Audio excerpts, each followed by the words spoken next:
ইল্লাল্লাহ লা ইলাহা ইল্লাল্লাহ লা ইলাহা ইল্লাল্লাহ লা ইলাহা ইল্লাল্লাহ লা ইলাহা ইল্লাল্লাহু মুহাম্মাদুর রাসূলুল্লাহ। সকলে বলেন সাল্লাল্লাহু আলাইহি ওয়াসাল্লাম। আল্লাহ পাকের অসংখ্য শুকরিয়া যে মহান আল্লাহ রাব্বুল আলামিন আমাদেরকে মুসলমান করিয়া এই জমিনের মধ্যে পাঠাইছেন। সকলে বলেন আলহামদুলিল্লাহ।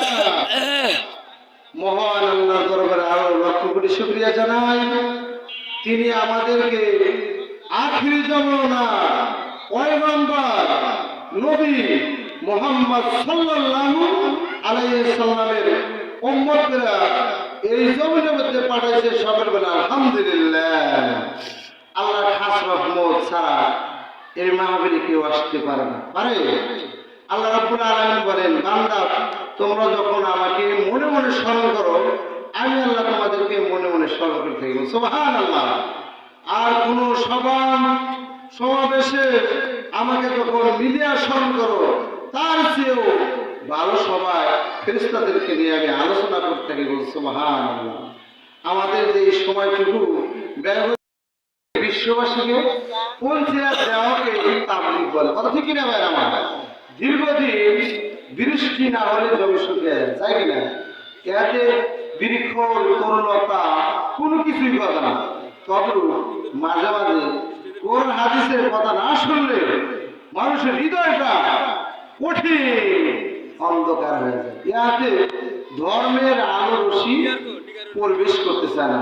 এই জন্যে যুগে যুগে নবী রাসূল পাঠাইয়া মানব জাতিকে সৎ পথে আনিয়েছেন, কিন্তু মুহাম্মদ সাল্লাল্লাহু আলাইহি সাল্লামের পর আর কোন নবী রাসূল আসবেন না। সুতরাং বিশ্ববাসীকে হেদায়েতের দায়িত্ব দিলেন আলেমের হাতে।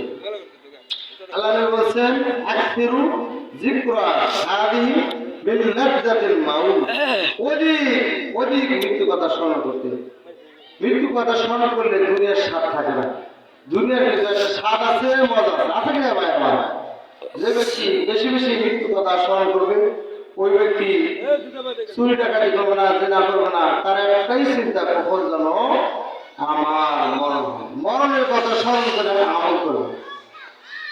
আমরা সকলে মৃত্যু কথা স্মরণ করবো। এক সময় আমরা আসছিলাম না, এখন আছে, আবার দুদিন পরে থাকবো না। থাকবো?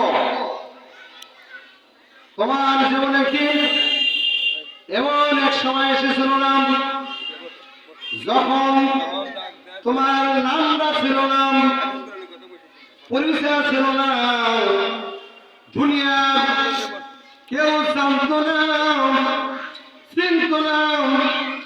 আমি আল্লাহ তোমাকে সৃষ্টি করলাম, তুমি কোথা থেকে এলাম? কোরআন থেকে তার